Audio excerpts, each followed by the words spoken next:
यह दास्तान प्रारंभ होती है विराट नगर के पराक्रमी नरेश राजा विराट सेन से। राजा विराट सेन केवल एक शासक ही नहीं, बल्कि अद्वितीय पराक्रम और अप्रतिम शौर्य के लिए प्रसिद्ध योद्धा भी थे। उनकी वीरता की ख्याति इतनी फैली हुई थी कि दूर दूर के साम्राज्यों में उनके पराक्रम की गूंज सुनाई देती थी। राजा विराट सेन के 4 पुत्र थे, जो देखने में अत्यंत आकर्षक और प्रभावशाली थे। अपने पिता के ही समान वे भी असाधारण शक्ति और साहस के धनी थे। इन चारों युवराजों में अपनी शक्ति और पराक्रम को लेकर एक प्रकार का गर्व समाया हुआ था। राजा अपने इन पुत्रों से अत्यधिक स्नेह करते थे और किसी भी महत्वपूर्ण निर्णय लेने से पूर्व उनकी सम्मति अवश्य लेते थे। इन राजकुमारों को शिकार का विशेष शौक था। जब भी अवसर मिलता वे वन प्रदेश की ओर निकल पड़ते और निर्भीकता से शिकार खेलते। एक दिन राजा विराट सेन ने अपने चारों पुत्रों को बुलवाया और गंभीर स्वर में बोले, पुत्रों, अब तुम सभी यौवन की दहलीज पर कदम रख चुके हो। तुम्हें अब संपूर्ण राज्य में स्वतंत्र रूप से भ्रमण करने की अनुमति है, परंतु मेरी एक बात को सदैव अपने हृदय में संजोए रखना। राज्य की दक्षिण दिशा में भूलकर भी अपनी घोड़ी मत बढ़ाना। यदि किसी ने भी उधर जाने का दुस्साहस किया तो वह घोर संकट में पड़ जाएगा। चारों युवराजों ने अपने पिता की बात को गंभीरता से सुना और प्रतिज्ञा ली। पिताजी, आप निश्चिंत रहे, हम आपकी इस आज्ञा का पूर्ण निष्ठा से पालन करेंगे और कभी भी दक्षिण दिशा में कदम नहीं रखेंगे। समय बीतता गया। युवराज अपने पिता की आज्ञा का पालन करते हुए केवल निर्दिष्ट दिशाओं में ही शिकार हेतु जाया करते। दक्षिण दिशा की ओर जाने का विचार भी उनके मन में नहीं आता। इसी प्रकार दिन बीतते गए। एक दिन जब चारों राजकुमार शिकार के लिए वन में गए, उन्होंने पूरा दिन भटकने के बाद भी कोई शिकार नहीं पाया। संध्या होते होते वे थककर चूर हो गए। भूख और प्यास से उनका हाल बेहाल था। अंततः वे एक विशाल वृक्ष के नीचे बैठकर विश्राम करने लगे। तभी सबसे छोटा राजकुमार, जो स्वभाव से चंचल और जिज्ञासु था, अपने बड़े भाई से बोला, भैया, एक बात मुझे बहुत कचोट रही है। पिताजी ने हमें शिकार खेलने से कभी रोका नहीं, फिर दक्षिण दिशा की ओर जाने की मनाही क्यों कर दी? क्या कोई भेद छिपा है? थोड़ी देर ठहरकर वह पुनः बोला, मुझे तो लगता है कि पिताजी ने शेष दिशाओं के राजाओं को पराजित कर दिया है, किंतु दक्षिण दिशा की राजा से पराजय झेलनी पड़ी होगी, इसलिए उन्होंने हमें वहां जाने से मना किया है। अवश्य ही इसके पीछे कोई बड़ा रहस्य छुपा है। बड़े राजकुमार ने माथे पर शिकन डालते हुए कहा, नहीं रे, ऐसी बात नहीं हो सकती। मगर छोटे भाई के मन में एक अनकही धुन सवार हो चुकी थी। उसने अपने तर्क पर जोर देते हुए कहा, भैया, मुझे तो यही लगता है कि हमारे पिताजी दक्षिण दिशा के राजा से युद्ध में पराजित हो चुके हैं और इसीलिए वहां जाने से हमें रोका गया है। अगर ऐसा नहीं है तो फिर उन्होंने हमें उस दिशा में जाने से क्यों मना किया? उसका उत्साह अब जोश में बदलने लगा। मुझे तो लगता है कि हमें इस राज का पता लगाना चाहिए। कल सुबह हम दक्षिण दिशा की ओर निकलेंगे और खुद अपनी आंखों से देखेंगे कि वहां ऐसा क्या है जिससे हमारे पिताजी हमें रोक रहे हैं। वैसे भी हम चारों युद्ध कला में पारंगत हैं। हमारी तलवारों के सामने भला कौन टिक सकता है?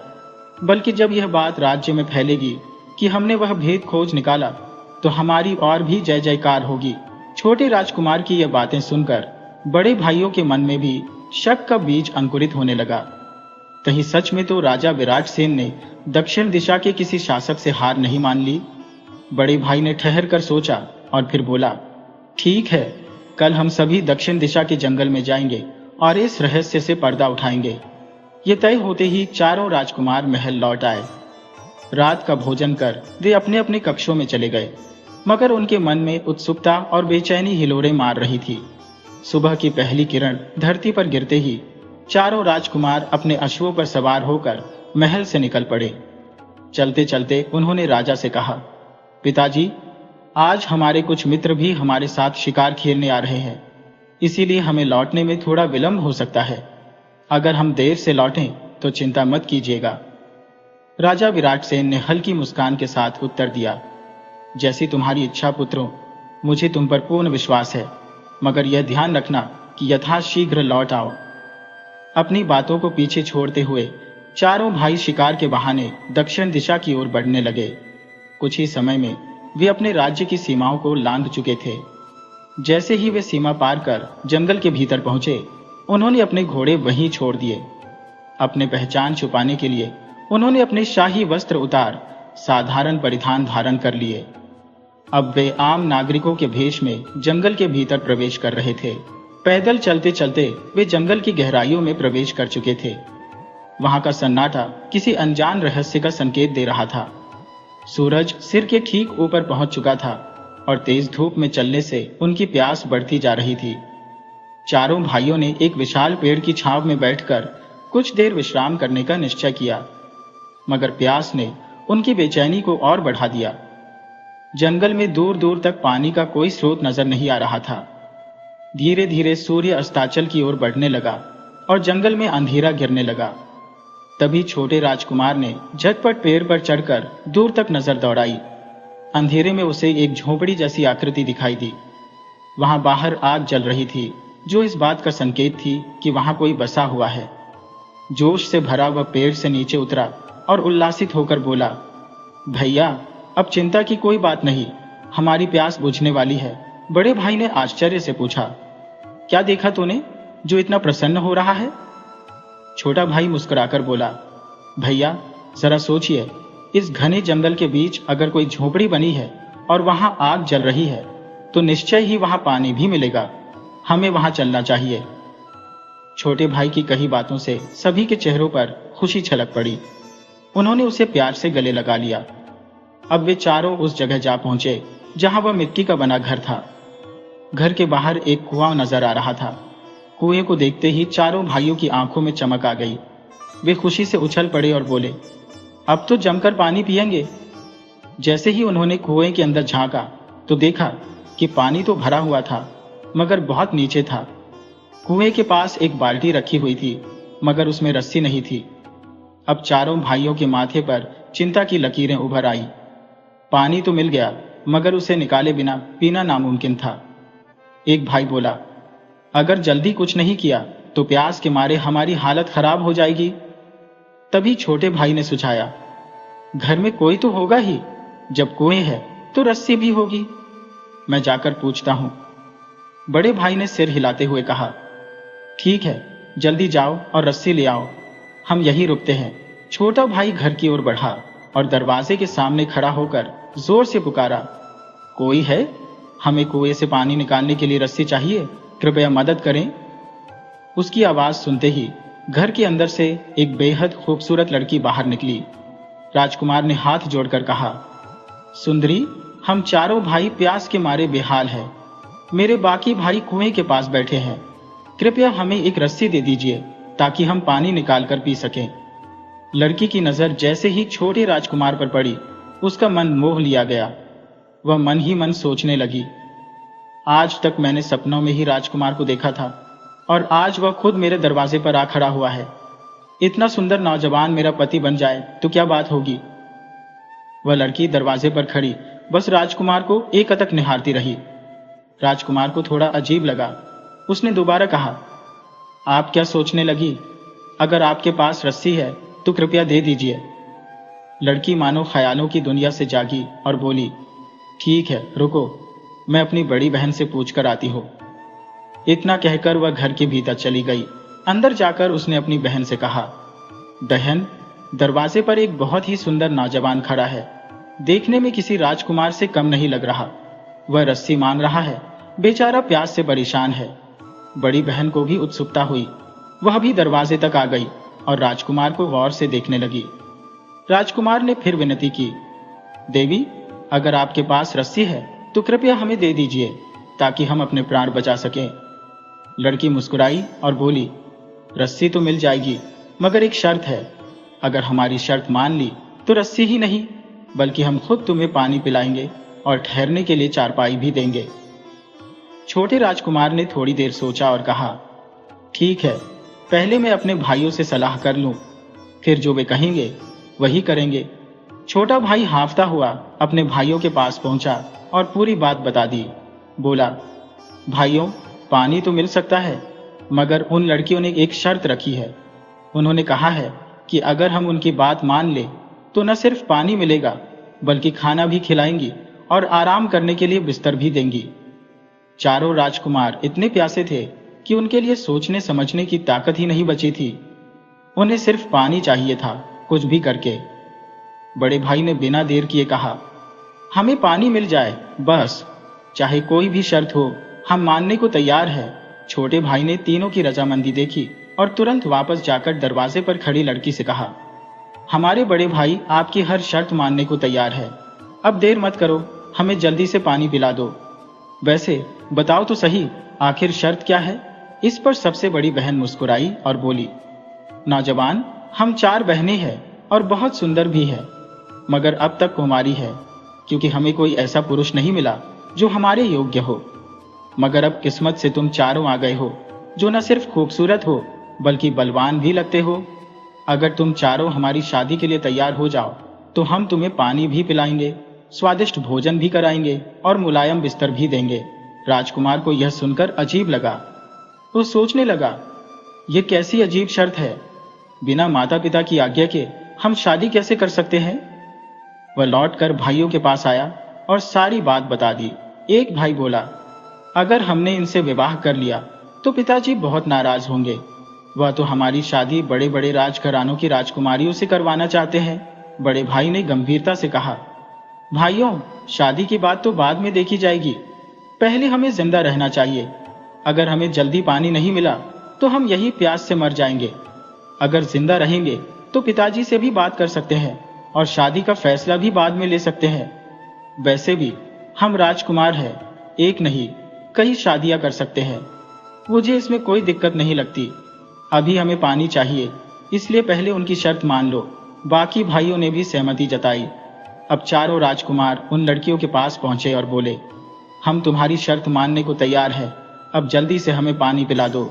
जैसे ही चारों भाई अपनी रजामंदी जताए, उन चारों बहनों के चेहरे खुशी से खिल उठे। उन्होंने झटपट मटके से ठंडा मीठा पानी निकाला और बड़े प्रेम से राजकुमारों को पिलाया। पानी हलक से उतरते ही जैसे उनके प्राण लौट आए। इसके बाद वे लड़कियां फटाफट रसोई में घुसी और तरह तरह के लजीज पकवान बना डाले। गर्मा गर्म भोजन परोसकर उन्होंने चारों भाइयों को तृप्त कर दिया। पेट भरते ही लड़कियों ने कहा, अब जब पानी भी पिलाया, भोजन भी कराया, तो विवाह की तैयारी करते हैं। आप भी तैयार हो जाइए। बड़े भाई के मन में एक शरारती ख्याल आया, जिस चीज की हमें दरकार थी वह तो मिल चुकी है, अब अगर हम इनकी शर्त ना माने तो ये हमारा क्या कर लेंगी? हम तो वीर राजकुमार हैं, बलवान हैं, इन नाजुक लड़कियों के सामने हमारी ताकत के आगे ये कुछ नहीं कर पाएंगी। यही सोचकर उसने सीधे कह दिया, सुनो लड़कियों, हम विवाह नहीं कर सकते। हमने तो बस पानी के लिए हामी भरी थी। असल में बिना अपने पिता से पूछे हम कोई भी निर्णय नहीं ले सकते। अब हमें चलना होगा। यह सुनते ही चारों बहनों की आंखों में आंसू छलक आए। वे जोर जोर से रोने लगी। तभी एक कमरे का दरवाजा चरमराया और वहां से एक बुढ़िया प्रकट हुई। उसकी आंखों में सवाल थे, क्या हुआ मेरी बच्चियों, तुम यूं बिलख क्यों रही हो? एक बहन ने सुबकते हुए कहा, अम्मा, ये चारों राजकुमार पहले शादी के लिए राजी थे, मगर अब धोखा दे रहे हैं, साफ इनकार कर दिया है। बुढ़िया ने तीखी नजरों से राजकुमारों को घूरा, मगर अगले ही पल उसके चेहरे पर अजीब सी मुस्कान खेल गई। फिर वह ठहाके लगाने लगी। असल में यह कोई साधारण बुढ़िया नहीं थी, बल्कि एक मायावी जादूगरनी थी, और वे चारों बहनें उसकी बेटियां थीं। बुढ़िया ने अपने कुटिल स्वर में कहा, अगर तुमने मेरी फूल जैसी बच्चियों की बात नहीं मानी तो अभी के अभी तुम्हें बकरा बना दूंगी। इतना कहते ही उसने अपने झुर्रीदार हाथ हवा में लहराए, होंठों से रहस्यमयी मंत्र फुसफुसाए और देखते ही देखते सबसे बड़े राजकुमार पर इशारा कर दिया। पल भर में वह एक सींग वाला बकरा बन चुका था। बाकी तीनों भाई अवाक रह गए। उनकी रगों में दौड़ता खून ठंडा पड़ गया। उनके भीतर की सारी बहादुरी काफूर हो गई। अब वे बुरी तरह थर थर कांपने लगे। जादूगरनी ने सख्त लहजे में कहा, अगर एक पल की भी देर की तो तुम सबको हमेशा के लिए बकरा बना दूंगी। अब राजकुमारों को समझ आ गया कि वे एक दुष्ट मायावी के चंगुल में फंस चुके हैं। उनके पास कोई रास्ता नहीं बचा था। छोटे भाई ने कांपती आवाज में कहा, अम्मा जी, हम विवाह के लिए तैयार हैं, मगर कृपा करके पहले हमारे बड़े भैया को इंसान बना दीजिए। छोटे भाई की ऐसी गुहार सुनकर बुढ़िया ने हवा में हाथ घुमाया और बड़े भाई को फिर से इंसान बना दिया। अब तो चारों राजकुमारों के माथे पर पसीना छलक आया डर के मारे कांपते हुए वे लड़कियों के सामने हाथ जोड़कर बोले, हे देवियों, हम आपकी शरण में है, कृपा कर हमें क्षमा कर दीजिए। अब हम बिना किसी नानुकुर के विवाह के लिए तैयार हैं। और फिर चारों राजकुमारों का ब्याह उन चारों कन्याओं से कर दिया गया। बुढ़िया जादूगरनी ने तिरछी मुस्कान के साथ उन्हें घूरा और सख्त लहजे में कहा, सुनो लड़कों, अगर किसी भी दिन तुमने जंगल की हद लांघने की जरूरत की तो याद रखना, फिर से बकरे में बदल कर छोड़ूंगी। अब चारों राजकुमार अपनी पत्नियों के संग वहीं बस गए। कुछ समय बीता और वे इस नए जीवन में रम गए। राजकुमारों के लिए कोई तकलीफ न थी। बूढ़ी जादूगरनी खुद उनकी देखभाल करती। खाने को रोज राजसी व्यंजन मिलते। सुख सुविधाओं की कोई कमी नहीं थी। धीरे धीरे चारों भाइयों ने अपने इस जीवन को पूरी तरह स्वीकार कर लिया। वे जंगल में शिकार पर भी जाया करते, परंतु कभी भी उस सीमा को लांघने का साहस नहीं कर सके, क्योंकि बुढ़िया की दहशत हर समय उनके सिर पर मंडराती थी। बावजूद इसके उनका जीवन आनंद से कट रहा था। स्वादिष्ट भोजन से उनके शरीर पुष्ट होते जा रहे थे, परंतु सबसे छोटा भाई, वह तो दिन ब दिन और भी ज्यादा सूखता जा रहा था। उसके बदन पर मानो मांस रह ही नहीं गया था।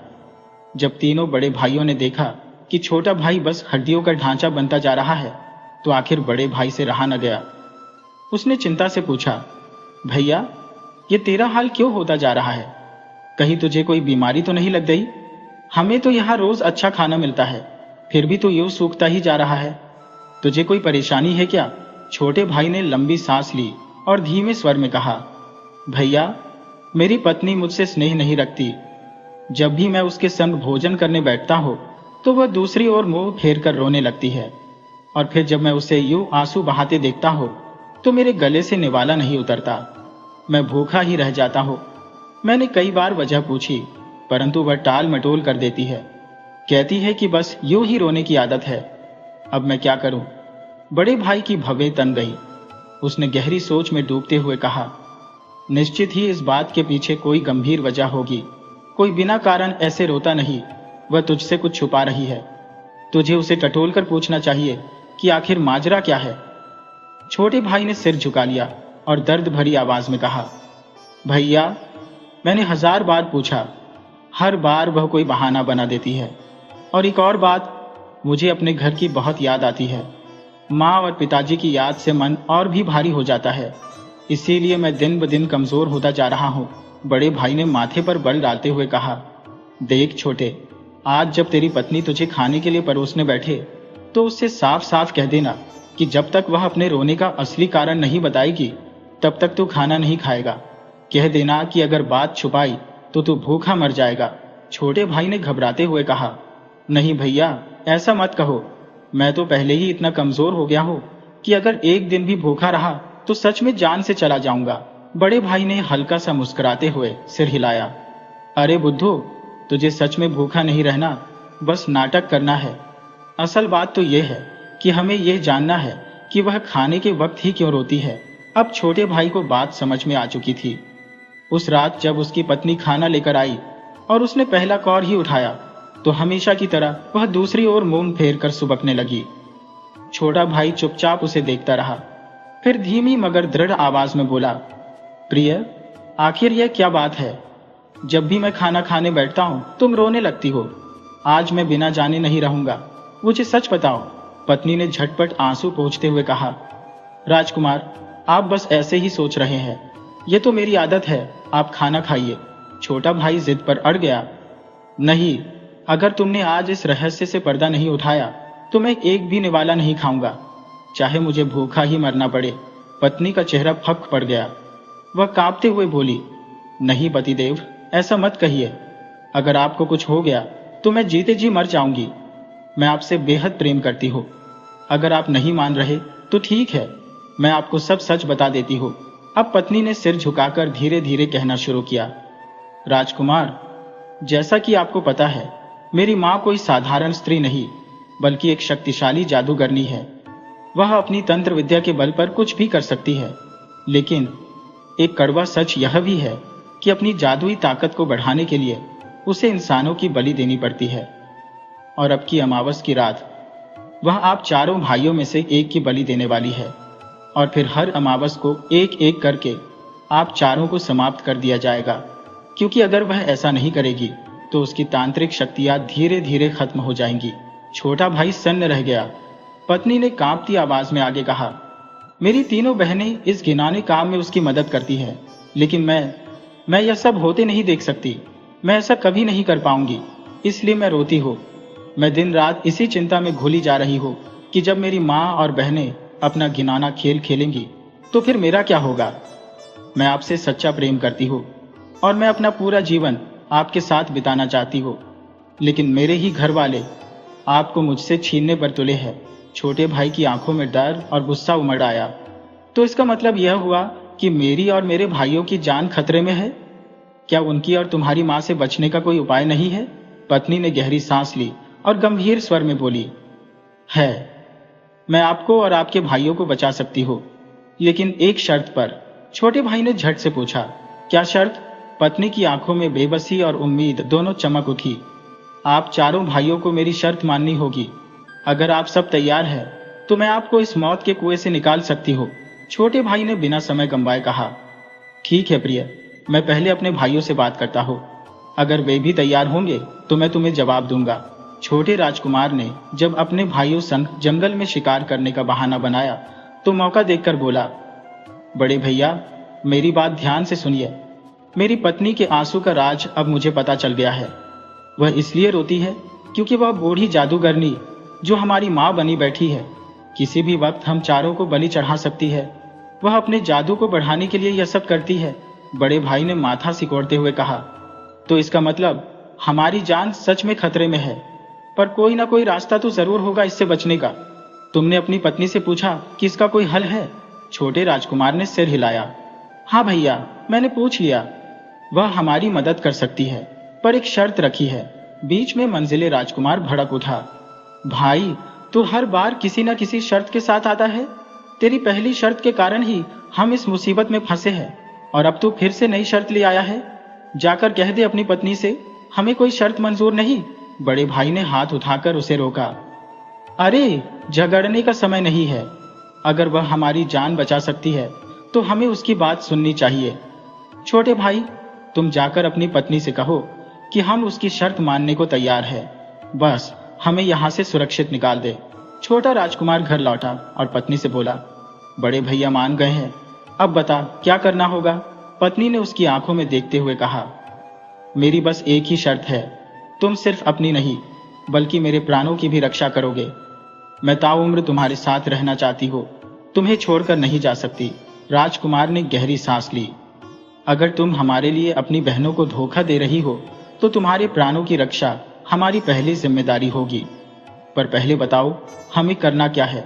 पत्नी ने धीरे से कहा, जब अगली बार जंगल में जाओ तो चारों भाई साथ रहना। वहां पहुंचकर खुद को थोड़ा घायल कर लेना। जब मेरी माँ और बहनें पूछेंगी कि यह कैसे हुआ तो कहना कि जंगल में कुछ लुटेरे आए थे। वे तेज घोड़ों पर सवार थे और उन्होंने हमला कर दिया। तुम लोगों ने पीछा किया, लेकिन उनके घोड़े बिजली की तरह तेज थे। अगर तुम लोगों के पास भी वैसे घोड़े होते तो उन्हें सबक सिखा सकते थे। पत्नी ने आंखें गड़ा दी। जब मेरी बहनें यह सुनेंगी तो वे खुद ही पूछेंगी कि तुम लोग क्या चाहते हो। तब तुम कहना कि हमें भी वैसे ही तेज घोड़े चाहिए। वे घोड़े साधारण नहीं है, बल्कि ऐसे हैं जो एक झपकी में जंगल के पार पहुंचा देंगे। बूढ़ी जादूगरनी को तुम्हें रोकने का समय ही नहीं मिलेगा। राजकुमार उत्सुकता से बोला, फिर क्या होगा?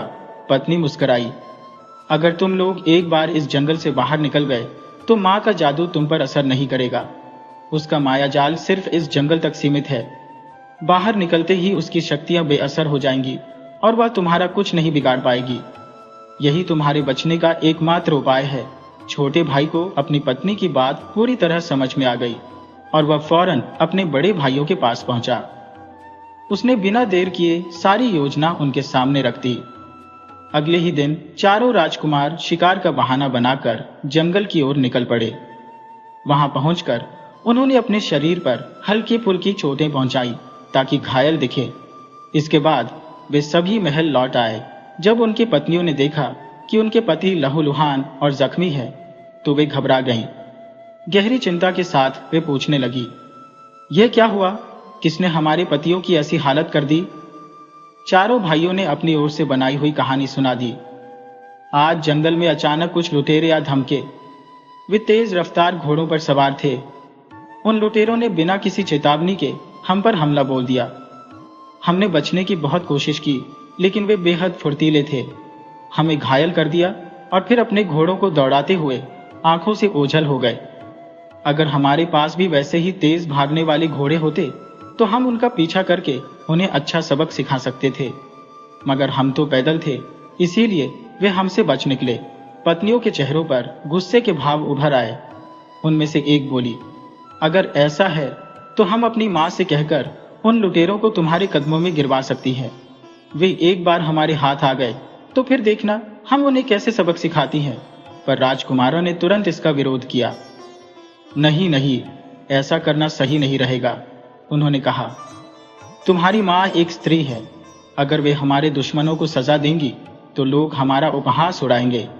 वे कहेंगे कि राजकुमार खुद इतने निर्बल है कि अपनी लड़ाई खुद नहीं लड़ सकते और उन्हें किसी महिला से मदद लेनी पड़ी। राजकुमारों की यह बात सुनकर उनकी पत्नियां सोच में पड़ गईं। तो फिर हम तुम्हारी कैसे सहायता कर सकती हैं? उन्होंने पूछा। तुम्हारे पास जो तेज दौड़ने वाले घोड़े हैं, बस वे हमें दिलवा दो, राजकुमारों ने जवाब दिया। अगर दोबारा वे लुटेरे हम पर हमला करते हैं तो हम उनका पीछा कर सकते हैं और उन्हें सबक सिखा सकते हैं। और हाँ, जब हमें वे घोड़े मिल जाएंगे तो हम तुम्हारे लिए और भी बेहतरीन शिकार लाकर देंगे। राजकुमारों की इस बात को सुनकर उनकी पत्नियों को लगा कि यह एक उचित मांग है। वे आपस में विचार विमर्श करने लगी।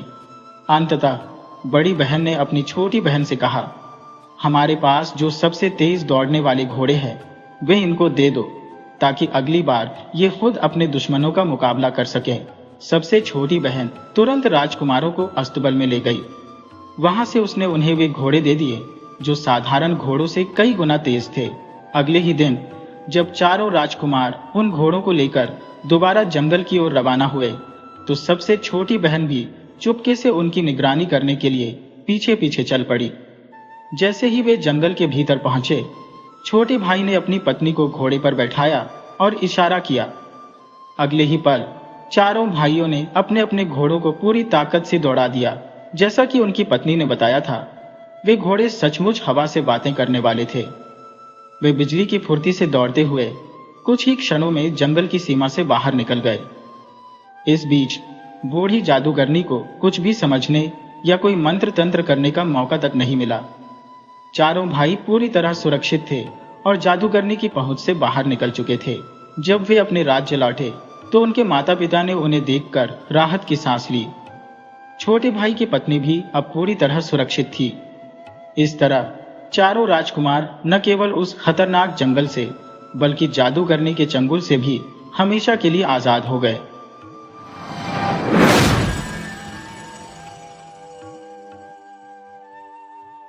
प्राचीन समय की बात है। एक धनी व्यक्ति के दो पत्नियां थी। बड़ी पत्नी का नाम लीलावती था, जो उसे अत्यधिक प्रिय थी, जबकि छोटी पत्नी का नाम किशोरी था, जिसे उसने दूर कर दिया था। दोनों पत्नियों की एक एक पुत्री थी। लीलावती के निरंतर उकसावे और झगड़ों के बाद उस व्यक्ति ने किशोरी और उसकी बेटी को घर के पीछे एक छोटी सी झोपड़ी में रहने के लिए भेज दिया। किशोरी अपनी पुत्री चंपावती के साथ कठिनाई में अपना जीवन व्यतीत करने लगी। एक दिन पिता ने चंपावती को आदेश दिया कि वह उसके धान के खेतों की देखभाल करे। हर रोज चंपावती एक ऊंचे स्थान पर बैठकर खेतों की रखवाली करती और पक्षियों को दूर भगाती। कई दिन ऐसे ही बीत गए। एक दिन जब वह फिर से उस ऊंचे स्थान पर बैठी थी तो उसने गाना गाना शुरू किया। बटेरों, यहां से उड़ जाओ, मेरे धान को मत खाओ, मैं तुम्हें बदले में भुने हुए चावल दूंगी। अचानक जंगल से किसी ने जवाब दिया, मैं धान भी खाऊंगा और चावल भी। मैं चंपावती से विवाह करूंगा और उसे अपने घर ले जाऊंगा। चंपावती यह सुनकर स्तब्ध रह गई और इधर उधर देखा, पर उसे कोई नजर नहीं आया। शाम को घर लौटकर उसने अपनी माँ को यह घटना सुनाई। अगले दिन उसकी माँ भी उसके साथ खेत पर गई, ये जानने कि क्या वास्तव में ऐसा हुआ था। उसकी माँ ने उसे वही गाना फिर से गाने को कहा। जैसे ही चंपावती ने गाना गाया, वही आवाज फिर से सुनाई दी। ये देख उसकी माँ भी हैरान रह गई और दोनों माँ बेटी घर लौट आईं। किशोरी ने अपने पति को इस घटना के बारे में बताया। अगले दिन वह खुद अपनी पत्नी किशोरी, चंपावती और कुछ पड़ोसियों के साथ खेत पर गया। जब चंपावती से फिर गाने को कहा गया तो वही जवाब जंगल से आया। यह जानने के लिए कि कौन बोल रहा था, सभी जंगल में गए, लेकिन वहां कोई नहीं था। फिर चंपावती के पिता ने जंगल की ओर देखते हुए कहा, अगर तुम सच में चंपावती से विवाह करना चाहते हो तो सामने आओ। मैं वादा करता हूं कि तुम्हारी शादी उससे करा दूंगा। इतना सुनते ही एक विशालकाय अजगर जंगल से बाहर निकला। उसे देखकर लोग भयभीत हो गए और भागने लगे, लेकिन चंपावती के पिता ने उन्हें समझाया और ठहरने के लिए कहा।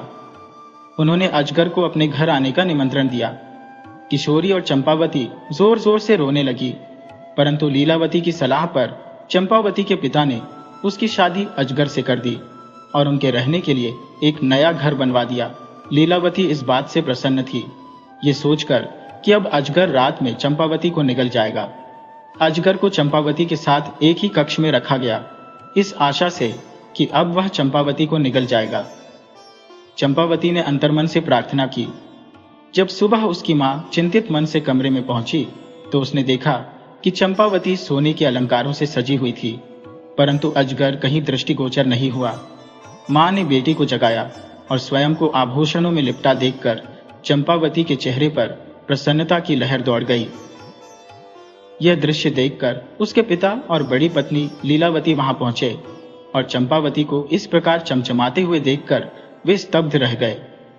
लालच में डूबी लीलावती के मन में एक नई योजना ने जन्म लिया और उसने अपने पति से जिद की कि उनकी पुत्री के लिए भी वही अजगर लाया जाए।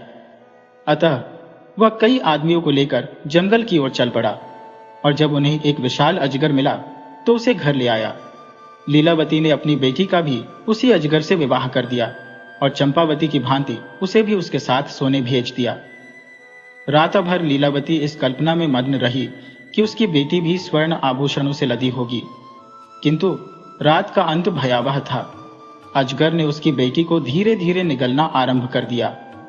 जब अजगर ने पैरों से उसे निगलना शुरू किया तो बेटी ने अपनी मां को पुकारते हुए कहा, मां, मेरे पैरों में गुदगुदी हो रही है।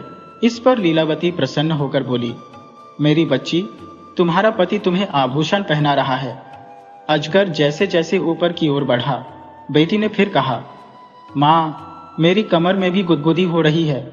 लीलावती ने वही उत्तर दिया, मेरी बेटी, तुम्हारा पति तुम्हें कमरबंद पहना रहा है। जैसे ही अजगर उसकी गर्दन तक पहुंच गया, बेटी ने पुनः पुकारा, मां, मेरी गर्दन में गुदगुदी हो रही है। लीलावती ने फिर वही कहा, मेरी बच्ची, तुम्हारा दामाद तुम्हें मोतियों की माला पहना रहा है। लेकिन इसके बाद उसकी आवाज पूरी तरह से मौन हो गई। लीलावती ने सोचा कि अब उसकी बेटी सुख से सो गई है और वह भी आत्मसंतोष के साथ सोने चली गई। परंतु जब सुबह आई और लीलावती दौड़ती हुई अपनी बेटी के कक्ष में पहुंची तो वहां उसकी बेटी का कोई चिन्ह नहीं था। अजगर आराम से लेटा हुआ था और उसका पेट फूला हुआ था। इस दृश्य को देखकर लीलावती को भयानक सच्चाई का एहसास हुआ और वह हृदय विदारक चीखों में डूब गई। उसके रोने की आवाज सुनकर उसका पति भी वहां आया और जब उसे सच्चाई ज्ञात हुई तो वह भी स्तब्ध होकर धरती पर बैठ गया। इसी बीच किशोरी और चंपावती भी रो रही थी। गांव के लोगों ने उनके लालच पर हंसी उड़ाई और उन्हें धिक्कारा। लोगों ने मिलकर लीलावती की बेटी के शव को अजगर के पेट से निकालकर उसका अंतिम संस्कार किया। उस दिन से लीलावती और उसका पति चंपावती और किशोरी से इतनी घृणा करने लगे कि वे उनसे पीछा छुड़ाने के उपाय सोचने लगे। एक दिन वे अपने हथियारों से लैस होकर चंपावती और उसकी मां को जबरन घसीटते हुए जंगल में ले गए। वे उन्हें मारने ही वाले थे, तभी अजगर प्रकट हुआ और उन दोनों दुष्टों को निगल लिया। अजगर ने बेहोश मां बेटी को उठाया और उन्हें सुरक्षित स्थान पर ले गया। जब अगली सुबह वे जागी तो खुद को अनजान जगह पाकर रोने लगी।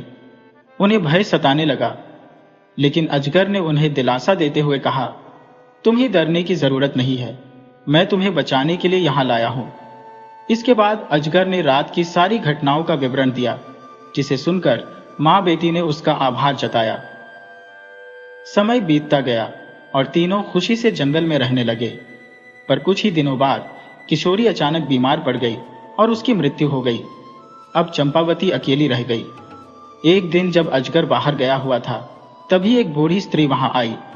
लंबे समय से किसी इंसान को न देखकर चंपावती ने उसका आदरपूर्वक स्वागत किया। उस स्त्री ने प्रसन्न होकर उसे बताया, तुम्हारे पति, जो हर रात अजगर के रूप में आते हैं, वास्तव में एक देवता है। जब तुम सो जाती हो तब वे अजगर का रूप त्याग कर स्वर्ग चले जाते हैं।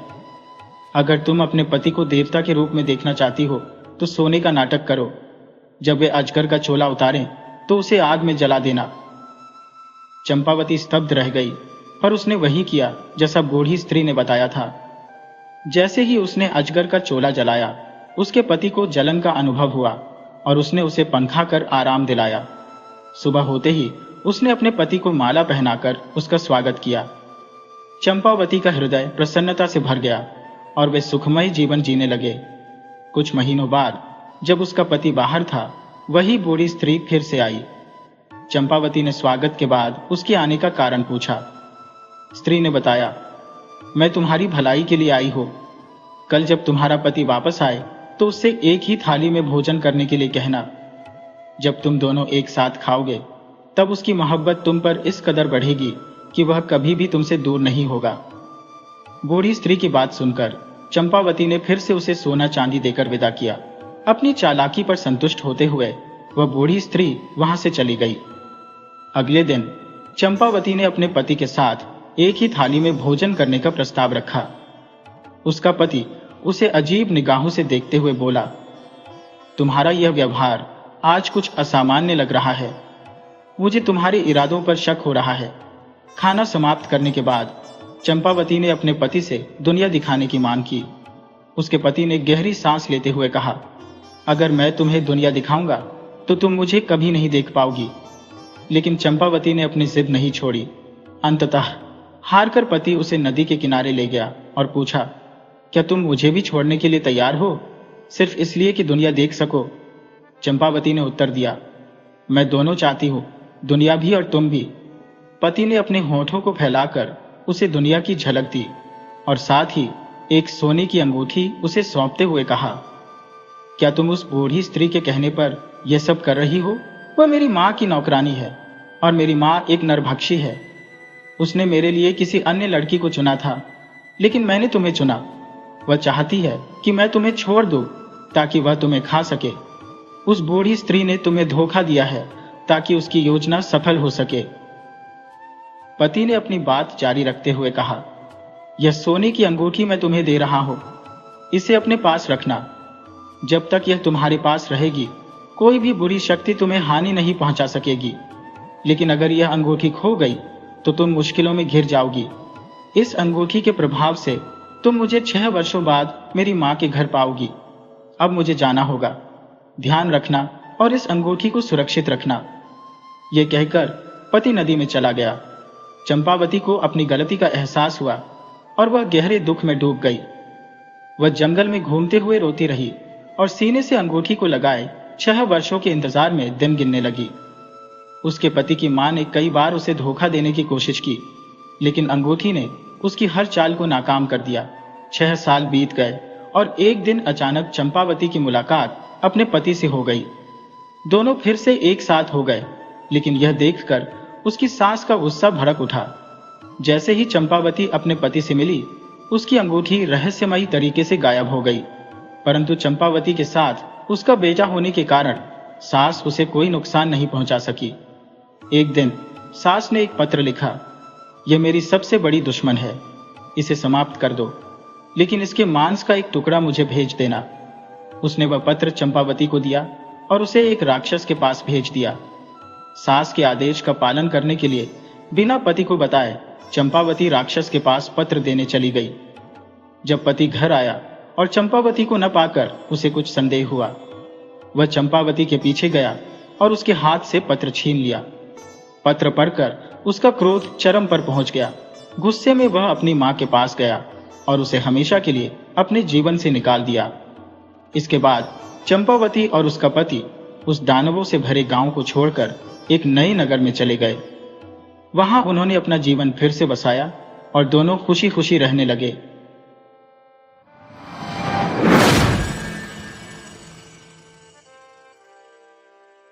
एक बार बहुत दूर उत्तर की जमीन पर फिनलैंड देश में एक किसान रहता था। उसके 3 बेटे थे। जब वे बड़े हो गए तो उसने अपने तीनों बेटों से कहा, बेटा, अब तुम लोग बड़े हो गए हो, सो अब तुम लोगों को शादी कर लेनी चाहिए। तुम लोग जाओ और अपने अपने लिए पत्नी ढूंढो। मैं तुम तीनों को बहुत प्यार करता हूँ और मैं चाहता हूँ कि तुम लोगों को अच्छी अच्छी पत्नियां मिले। इसलिए जो भी लड़कियां तुम लोग अपने लिए चुनोगे, पहले मैं उनका इम्तिहान लूंगा कि वे तुम्हारे लिए अच्छी पत्नियां बनेंगी या नहीं। उसके बाद ही तुमको अपनी चुनी हुई लड़की से शादी की इजाजत मिलेगी। उसके बेटों ने पूछा, पर वे हमें मिलेंगी कहाँ पिताजी? पिता बोला, मैं चाहता हूं कि तुम तीनों एक एक पेड़ काटो और फिर जिस दिशा में तुम्हारा पेड़ कट कर गिरे, तुम उसी दिशा में अपनी पत्नी को ढूंढने जाओ। अगर तुमको उस दिशा में बहुत दूर भी जाना पड़े तो भी मुझे यकीन है कि तुमको अपनी पत्नी मिल जाएगी। सबसे बड़े बेटे ने जो पेड़ काटा तो वह पेड़ पूर्व की तरफ गिरा। वह बोला, यह तो बहुत अच्छा है। मुझे मालूम है कि पूर्व में एक बहुत प्यारी सी देहाती लड़की रहती है। मैं उसके घर जाऊंगा, उसको अपने साथ शादी के लिए पटाऊंगा और फिर उससे शादी कर लूंगा।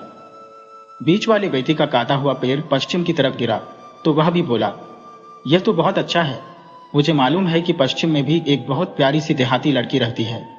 मैं उसके घर जाऊंगा, उसको अपने साथ शादी के लिए पटाऊंगा और फिर उससे शादी कर लूंगा। जब तीसरे सबसे छोटे बेटे ने अपना पेड़ काटा तो वह उत्तर की तरफ गिरा। यह देखकर उसके दोनों बड़े भाई हंस दिए, क्योंकि वे जानते थे कि उत्तर की तरफ तो केवल जंगल और बर्फ थी, उधर की तरफ कोई लड़की कहाँ होगी। वे बोले, तुझको तो किसी रेंडियर या भेड़िए से शादी करनी पड़ेगी, क्योंकि उत्तर में तो कोई लड़की ही नहीं है।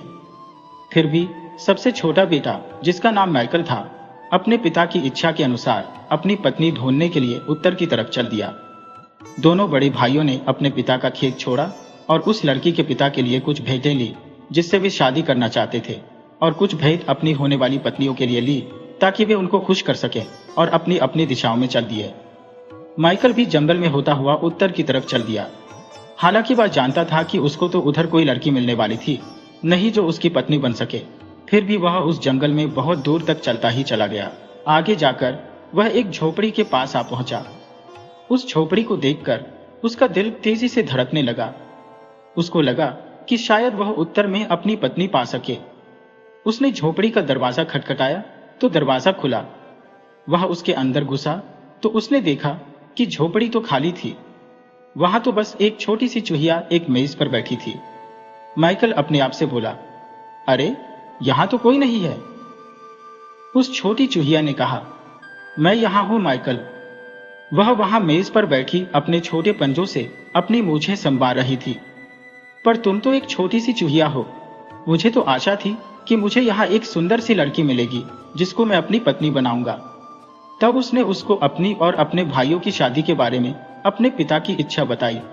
फिर वह बोला, मुझे मालूम है कि वे लोग तो शादी कर ही लेंगे, पर मैं भी यह नहीं चाहता कि मेरे पिता मेरी तरफ से नाउम्मीद हो कि मैं अपनी पत्नी नहीं ढूंढ सका।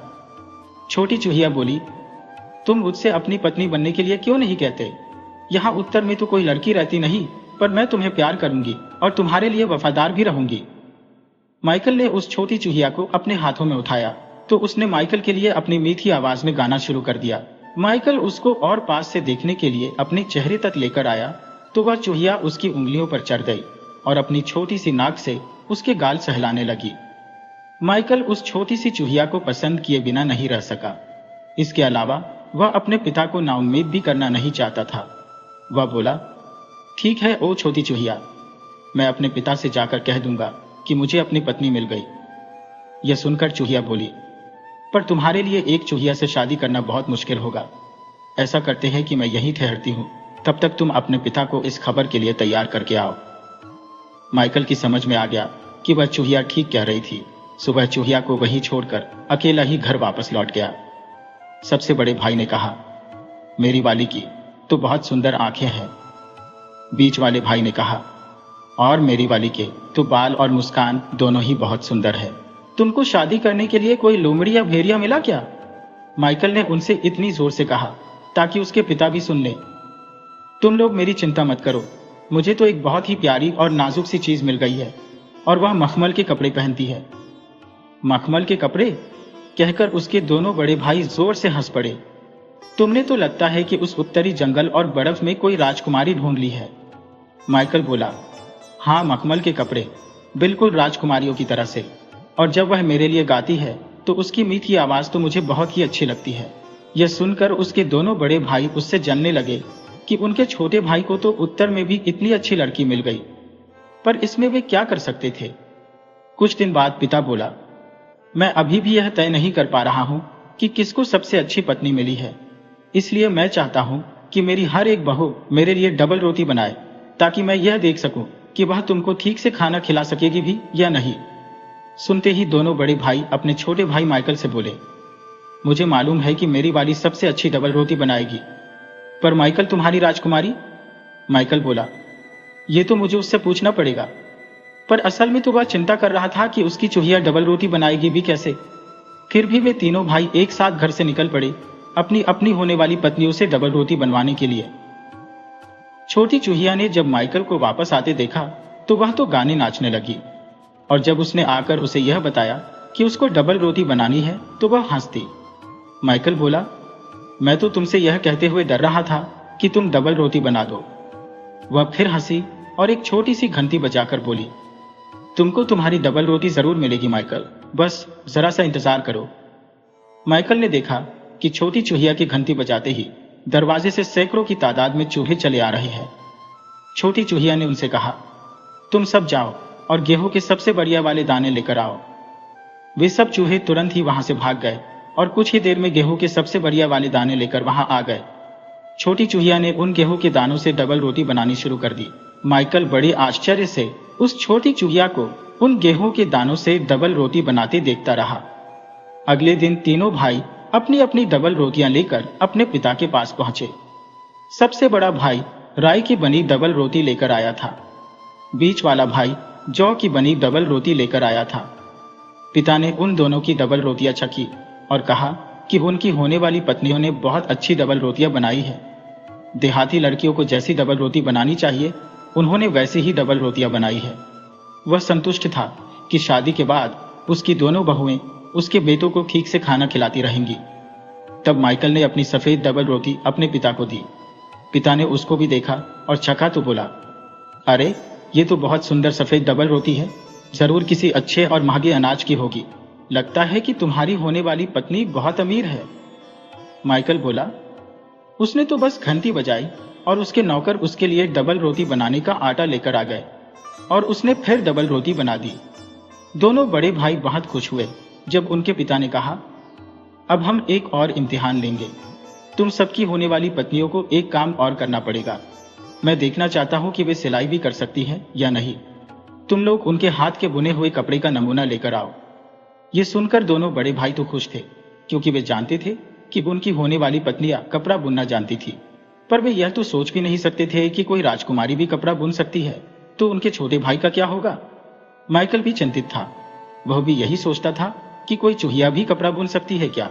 फिर भी वह सोचकर मुस्कुराया कि अगर वह चूहिया कपड़ा न भी बुन सकेगी तो भी कम से कम वह उस बोलने वाली चूहिया से फिर से मिल तो सकेगा। जब माइकल चूहिया के पास पहुंचा तो चूहिया उसको देखकर फिर बहुत खुश हो गई। वह तुरंत ही माइकल के खुले हाथों पर चढ़ गई और वहां नाचने लगी। माइकल बोला, मैं तुमको देखकर बहुत खुश हूं चूहिया रानी, लेकिन क्या माइकल, क्या तुम्हारे पिता को कुछ और चाहिए? वह तुम्हारे हाथ के बुने हुए कपड़े का नमूना देखना चाहते हैं। क्या तुम कपड़ा बुन सकती हो? मैंने तो कभी सुना नहीं कि कोई चूहिया भी कपड़ा बुन सकती है। यह सुनकर चूहिया फिर हंसी और एक बार फिर उसने अपनी छोटी घंटी बजाई और एक बार फिर उसी दरवाजे से सैकड़ों की तादाद में चूहे वहां आ गए। वे अपनी राजकुमारी के हुक्म के लिए उसकी तरफ देखने लगे। चूहिया ने उनसे कहा, जाओ और सबसे बढ़िया अलसी की रुई लेकर आओ। जब वे अलसी की रुई ले आए तो उस चूहिया ने उस रुई का बहुत ही बढ़िया धागा काटना शुरू किया। धागा काटने के बाद उसने उसका एक बहुत ही बढ़िया रुमाल बुना। वह इतना बढ़िया और बारीक बुना हुआ था कि उसने उसको बुनने के बाद गिरी के एक खोल में रख दिया। फिर वह माइकल से बोली, लो, इस गिरी के खोल को तुम अपने पिता के पास ले जाओ। इससे उनको पता चल जाएगा कि मैं कपड़ा भी बुन सकती हूं या नहीं। जब तीनों भाई अपने पिता के पास पहुंचे तो दोनों बड़े भाई मुस्कुराए। उनको ऐसा लग रहा था कि जैसे उनके सबसे छोटे भाई के पास कोई बुना हुआ कपड़ा था ही नहीं। इसका मतलब ये था कि उसकी होने वाली पत्नी उनके पिता को खुश नहीं कर पाएगी। जबकि माइकल ने गिरी का वह खोल जिसमें उसका बुना हुआ कपड़ा रखा था अपनी जेब में रखा हुआ था। पिता ने दोनों बड़े बेटों के लाए हुए कपड़े देखे। उसने कहा, तुम लोगों की होने वाली पत्नियां तुम्हारे लिए अच्छा कपड़ा बनाएंगी और तुमको ठीक से कपड़े पहनाएंगी और गर्म रखेंगी। उनका काम सादा है पर समय के साथ साथ सुधरता जाएगा। फिर उसने माइकल से पूछा, बेटे, तुम्हारी होने वाली पत्नी के हाथ का बुना कपड़ा कहाँ है? क्या तुम्हारी होने वाली पत्नी भी तुम्हारे लिए कोई कपड़ा बुन सकी? माइकल ने अपनी जेब से गिरी का एक खोल निकाला और अपने पिता को दे दिया। उसके भाई तो उसको देखते ही हंस पड़े। तो तुम्हारी राजकुमारी ने हमारे पिता को कपड़े की बजाय गिरी का एक खोल भेजा है। तब उनके पिता ने गिरी के उस खोल को खोला तो देखा कि उसके अंदर तो तह किया हुआ एक बहुत बढ़िया कपड़ा रखा था। उसने उसकी तह खोली तो देखा कि वह तो दुनिया का सबसे अच्छा कपड़ा था। उसने तो इतना अच्छा कपड़ा पहले कभी देखा ही नहीं था। उसको देखकर तो उसके बड़े भाइयों की हंसी रुक गई। पिता को भी उस कपड़े को देखकर बहुत आश्चर्य हुआ। वह भी बोला, यह तो बहुत सुंदर काम है। तुम्हारी होने वाली पत्नी इतना सुंदर और बढ़िया कपड़ा कैसे बुन पाई? माइकल बोला। उसने अपनी छोटी सी घंटी बजाई और उसके नौकर उसके लिए अलसी की रुई ले आए। तब उसने उसका धागा बनाया और फिर यह रुमाल बुन दिया। पिता बोला, यह सब तो बहुत अच्छा था। अब मैं तुम लोगों की होने वाली पत्नियों से मिलना चाहूंगा ताकि फिर तुम लोगों की शादी की जा सके। सो तुम उनको यहां लेकर आओ। यह सुनकर माइकल ने सोचा कि अगर मैं अपनी होने वाली पत्नी को यहां लेकर आऊंगा तो मेरे बड़े भाई जब यह देखेंगे कि इसकी होने वाली पत्नी तो एक चूहिया है, मुझ पर हंसेंगे और मेरे पिता भी मेरी उससे शादी करने पर राजी नहीं होंगे। पर मैं उस सब की चिंता नहीं करता। उसने मेरे लिए डबल रोटी बनाई, उसने मेरे लिए कपड़ा बुना, वह गाती है, वह नाचती है, वह बहुत दयालु भी है। मैं तो बस उसी की परवाह करता हूं, चाहे वह एक चूहिया ही सही। यही सोचकर वह फिर से चूहिया के घर की तरफ चल दिया ताकि वह उसको साथ लेकर अपने पिता से मिलवाने के लिए उनके पास आ सके। वह फिर से उसी झोंपड़ी में जा पहुंचा। उसको देखते ही चूहिया फिर से उसके हाथों में छड़ गई। माइकल ने उससे कहा कि उसके पिता उससे मिलना चाहते हैं। छोटी चूहिया तो यह सुनकर खुशी से पागल सी हो गई। उसने अपनी वह छोटी सी घंटी एक बार फिर बजाई तो पहले की तरह से फिर से वहां सैकड़ों चूहे दरवाजे से अंदर आ गए। उसने उनसे कहा कि वे उसकी गाड़ी तैयार करें। जल्दी ही गिरी का एक खोल वहां आ गया। उस गिरी के खोल को दो चूहे खींच रहे थे। एक चूहा उस गाड़ी के कोचवान की जगह बैठ गया। दूसरा चूहा एक नौकर की तरह उस गाड़ी के पीछे एक बक्से पर बैठ गया। उस नौकर चूहे ने छोटी चूहिया को गाड़ी में बिठाया और गाड़ी वहां से चल दी। माइकल भी मुस्कुराता हुआ अपनी होने वाली पत्नी की गाड़ी के साथ साथ अपने पिता के घर चल दिया। वह चूहिया से कहता जा रहा था, मेरे भाई मुझ पर हंस सकते हैं, यहां तक कि मेरे पिता भी शायद इस शादी से खुश नहीं होंगे, पर मैं इस बात की चिंता नहीं करता। मैं हमेशा तुम्हारी रक्षा करूंगा और तुम और मैं हमेशा खुश रहेंगे। मैं तुमको उसी तरह से रखूंगा जैसे कोई अपनी असली पत्नी को रखता है। जब वे जा रहे थे तो उनको एक पुल पार करना था। यह पुल जंगल पार करके एक नदी पर बना हुआ था।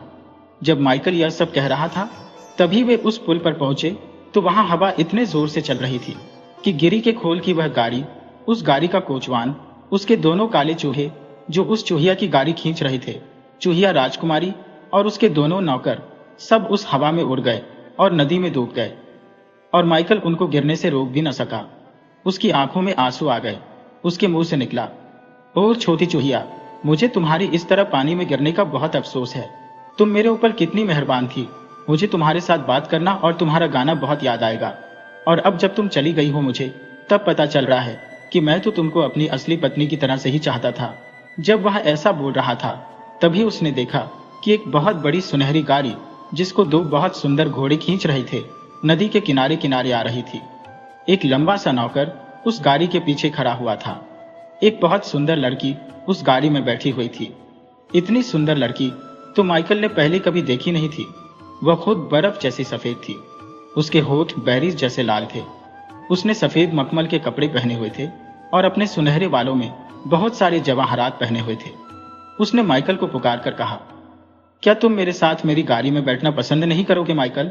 मैं अपने होने वाले पति के पिता से मिलने जा रही हूं। माइकल, कुछ दुखी आवाज में बोला, नहीं, मैं नहीं बैठ सकता। मेरी अपनी होने वाली पत्नी तो यहां नदी में डूब गई है।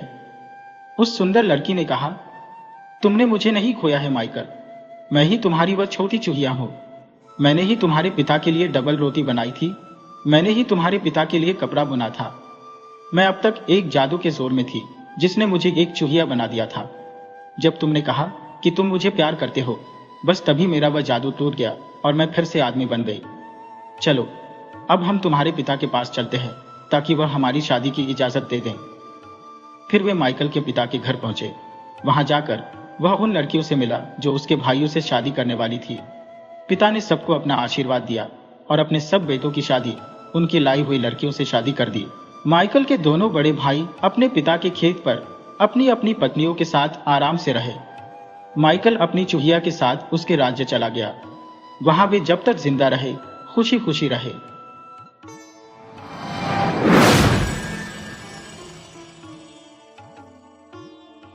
वह कौन सा मनुष्य है जिसने महाप्रतापी राजा भोज महाराज का नाम न सुना हो। उसकी महिमा और कीर्ति तो सारे जगत में व्याप रही है और बड़े बड़े महिपाल उसका नाम सुनते ही कांप उठते थे और बड़ी बड़ी भूपति उसके पांव पर अपना सिर नवाते। सेना उसकी समुद्र की तरंगों का नमूना और खजाना उसका सोने चांदी और रत्नों की खान से भी दूना। उसके दान ने राजा कर्ण को लोगों की जी से बुलाया और उसके न्याय ने विक्रम को भी लजाया। कोई उसके राजभर में भूखा न सोता और न कोढ़ उघाड़ा रहने पाता। जो सत्तू मानने आता उसे मोतीचूर मिलता और जो गजी चाहता उसे मलमल दिया जाता। पैसे की जगह लोगों को अशर्फिया बांटता और मेह की तरह भिखारियों पर मोती बरसाता। एक एक श्लोक के लिए ब्राह्मणों को लाख लाख रुपया उठा देता और एक एक दिन में लाख लाख गोदान करता। 1.25 लाख ब्राह्मणों को शतरस भोजन करा के तब आप खाने को बैठता। तीर्थ यात्रा, स्नान दान और व्रत उपवास में सदा तत्पर रहता। बड़े बड़े चंद्रायन किए थे और बड़े बड़े जंगल पहाड़ छान डाले थे। एक दिन शरद ऋतु में संध्या के समय सुंदर फुलवाड़ी के बीच स्वच्छ पानी के कुंड के तीर, जिसमें कुमुद और कमलों के बीच जल पक्षी कलोनी कर रहे थे, रत्न जटित सिंहासन पर कोमल तकिए के सहारे स्वस्थ चित्त बैठा हुआ, महलों की सुनहरी कलसिया लगी हुई संगमरमर की गुंजियों के पीछे से उदय होता हुआ पूर्णिमा का चांद देख रहा था और निर्जन एकांत होने के कारण मन ही मन में सोचता कि आहो, मैंने अपने कुल को ऐसा प्रकाश किया जैसे सूर्य से इन कमलों का विकास होता है। क्या मनुष्य और क्या जीव जंतु, मैंने अपना सारा जन्म इन्हीं के भला करने में गवाया और व्रत उपवास करते करते अपने फूल से शरीर को कांटा बनाया। जितना मैंने दान दिया उतना तो कभी किसी के ध्यान में भी न आया होगा। जिन जिन तीर्थों की मैंने यात्रा की वहां कभी पंछी ने पर भी न मारा होगा। मुझसे बढ़कर इस संसार में और कौन पुण्यात्मा है और आगे भी कौन हुआ होगा। जो मैं ही कृतकार्य नहीं तो फिर कौन हो सकता है। मुझे अपने ईश्वर पर दावा है, वह मुझे अवश्य अच्छी गति देगा। ऐसा कब हो सकता है कि मुझे भी कुछ दोष लगे। इसी अरसे में चौबदार पुकारा, चौधरी इंद्रत निगाह, रूबरू श्री महाराज सलामत। भोज ने आंख उठाई, दीवान ने साष्टांग दंडवत की, फिर सम्मुख हाथ जोड़ यूं निवेदन किया, पृथ्वीनाथ, वह कुएं सड़क पर जिनके वास्ते आपने हुक्म दिया था बनकर तैयार हो गए और आम के बाग भी सब जगह लग गए। जो पानी पीता है आपको आशीष देता और जो उन पेड़ों की छाया में विश्राम करता है आपकी बढ़ती दौलत मनाता है। राजा अति प्रसन्न हुआ और कहा कि सुन, मेरी अमलदारी भर में जहां जहां सड़क है कोस कोस पर कुएं खुदवा के सदवर्त बैठा दे और दुतरफा पेड़ भी जल्द लगवा दे। इसी अरसे में दानाध्यक्ष ने आकर आशीर्वाद दिया और निवेदन किया कि धर्मावतार, वह जो 5000 ब्राह्मण हर साल जाड़ों में रजाई पाते हैं सो ड्योढ़ी पर हाजिर है। राजा ने कहा, अब 5 के बदले 50,000 मिला करे और रजाई की जगह शाल दुशाला दिया जावे। दानाध्यक्ष दुशालों के लाने के वास्ते तोशेखाने में गया। इमारत के दारोगा ने आकर मुजरा किया और खबर दी कि महाराज, वह बड़ा मंदिर जिसके जल्द बना देने के वास्ते सरकार से हुक्म हुआ है, आज उसकी नींव खोद गई। पत्थर गढ़े जाते हैं और लोहार लोहा भी तैयार कर रहे हैं। महाराज ने त्यूरिया बदलकर उस दारोगा को खूब घुड़का और कहा कि मूर्ख, वहां पत्थर और लोहे का क्या काम है। बिल्कुल मंदिर संगमरमर और संगमूसा से बनाया जावे और लोहे बदल उसमें सब जगह सोना काम में आवे, जिसमें भगवान भी उसे देखकर प्रसन्न हो जावे। मेरा नाम इस संसार में अतुल कीर्ति पावे। ये सुनकर सारा दरबार पुकार उठा कि धन्य महाराज, धन्य। क्यों ना हो, जब ऐसे हो तब तो ऐसे हो। आपने इस कलिकाल को सतयुग बना दिया, मानो धर्म का उद्धार करने को इस जगत में अवतार लिया। आज आपसे बढ़कर और दूसरा कौन ईश्वर का प्यारा है। हमने तो पहले से ही आपको साक्षात धर्मराज विचारा है। व्यास जी ने कथा आरंभ की। भजन कीर्तन होने लगा। चाँद सिर पर चढ़ाया। घड़ियाली ने निवेदन किया कि महाराज रात आदि के निकट पहुंची। राजा की आंखों में नींद छा रही थी। व्यास जी कथा कहते थे, पर राजा को ऊंघ आती थी। उठकर रनिवास में गया। जराऊ पलंग और फूलों की सेज पर सोई रानियां पैर दाबने लगी। राजा की आंख झपक गई तो स्वप्न में क्या देखता है कि वह बड़ा संगमरमर का मंदिर बनकर बिल्कुल तैयार हो गया। जहां कहीं उस पर न खटकशी का काम किया है तो बारीकी और सफाई में हाथी दांत को भी मात कर दिया है। जहां कहीं पच्चीकारी का हुनर दिखलाया है तो जवाहिरों को पत्थरों में जड़कर तस्वीर का नमूना बना दिया है। कहीं लालों के गुललालों पर नीलम की बुलबुलें बैठी हैं और ओस की जगह हीरो के लोलक लटकाए हैं।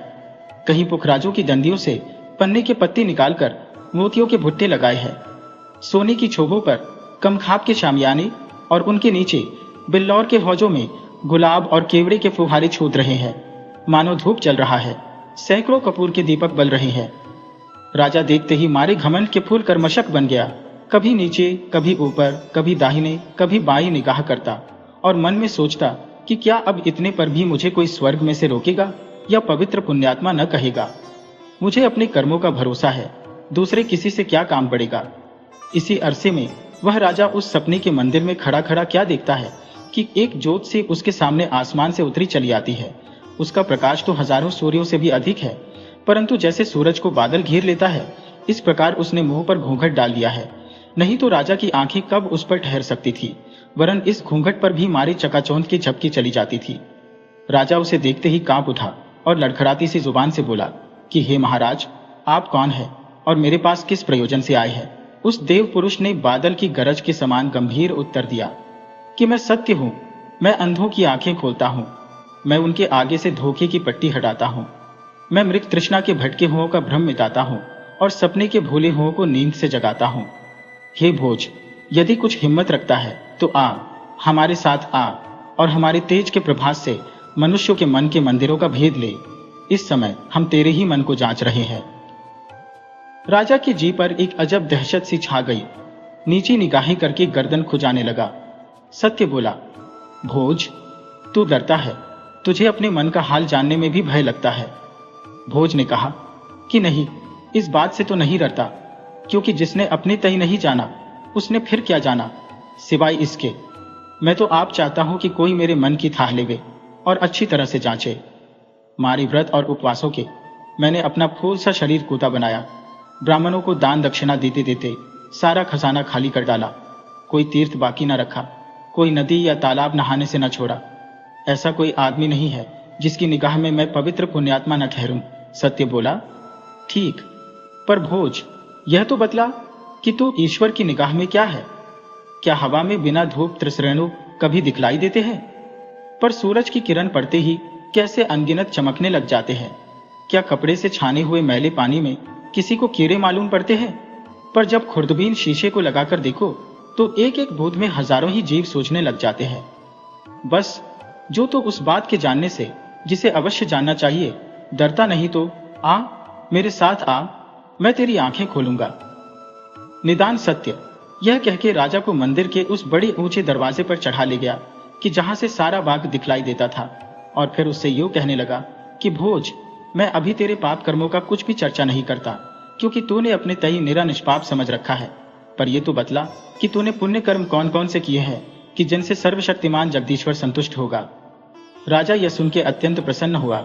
यह तो मानो उसके मन की बात थी। पुण्य कर्म के नाम से उसके चित्त को कमल सा खिला दिया।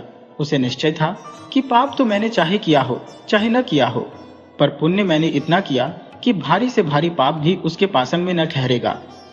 राजा को वहां उस समय सपने में 3 पेड़ बड़े ऊंचे ऊंचे अपनी आंख के सामने दिखाई दिए, फलों से इतने लदे हुए कि मारे बोझ के उनकी टहनियां धरती तक झुक गई थी। राजा उन्हें देखते ही हरा हो गया और बोला कि सत्य, यह ईश्वर की भक्ति और जीवों की दया, अर्थात ईश्वर और मनुष्य दोनों की प्रीति के पेड़ हैं। देख, फलों के बोझ से धरती पर नए जाते हैं। यह तीनों मेरे ही लगाए हैं।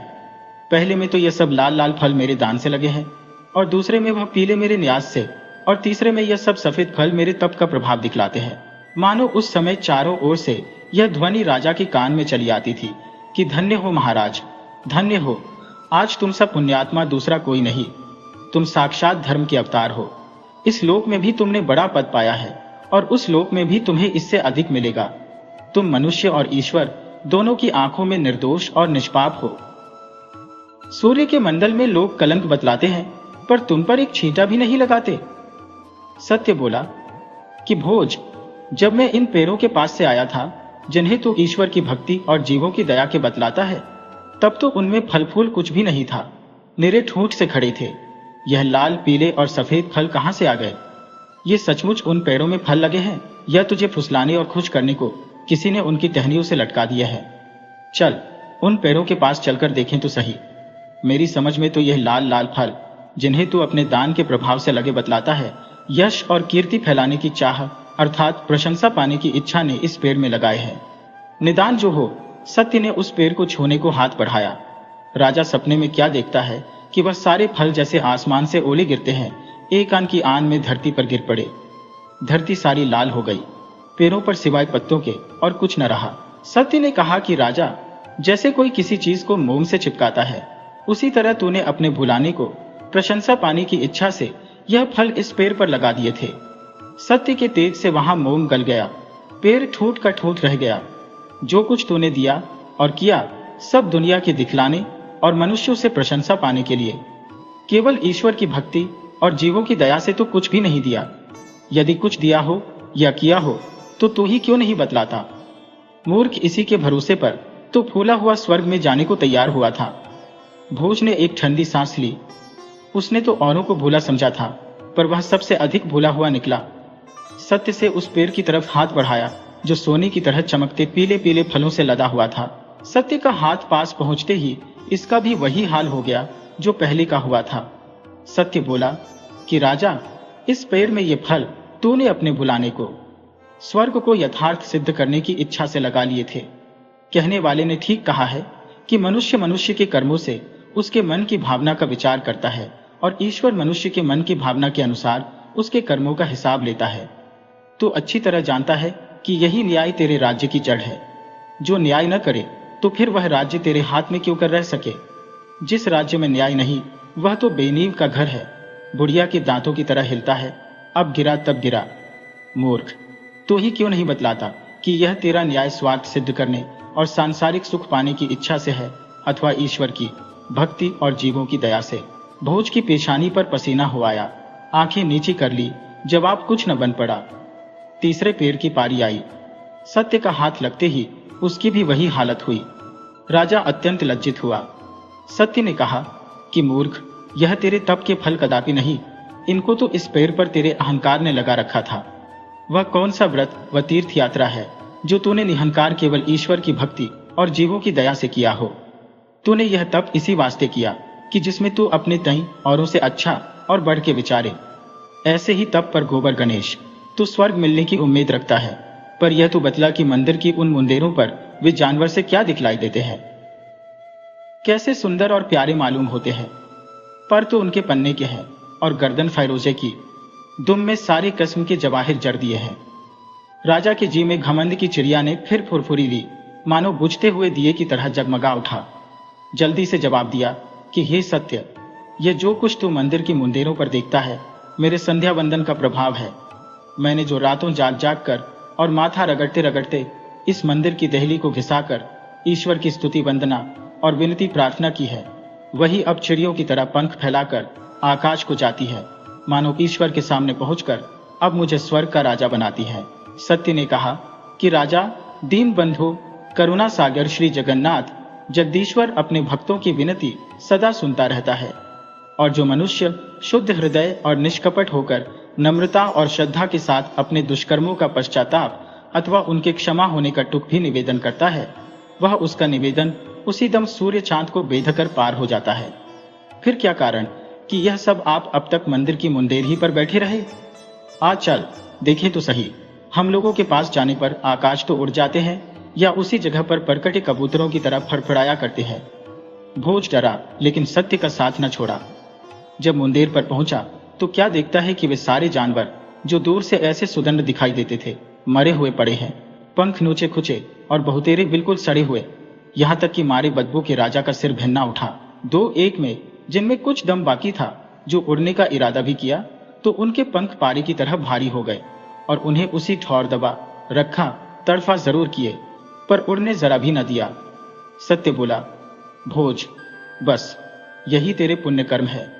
इन्हीं स्तुति वंदना और विनती प्रार्थना के भरोसे पर तू स्वर्ग में जाना चाहता है। सूरत तो इनकी बहुत अच्छी है पर जान बिल्कुल नहीं। तूने जो कुछ किया केवल लोगों के दिखलाने को, जी से कुछ भी नहीं। जो तू एक बार भी जी से पुकारा होता कि दीन बंधु दीनानाथ, दीन हितकारी, मुझ पापी महा अपराधी डूबते हुए को बचा और कृपा दृष्टि कर, तो वह तेरी पुकार तीर की तरह तारों से पास पहुंची होती। राजा ने सिर नीचा कर लिया, उत्तर कुछ न बनाया।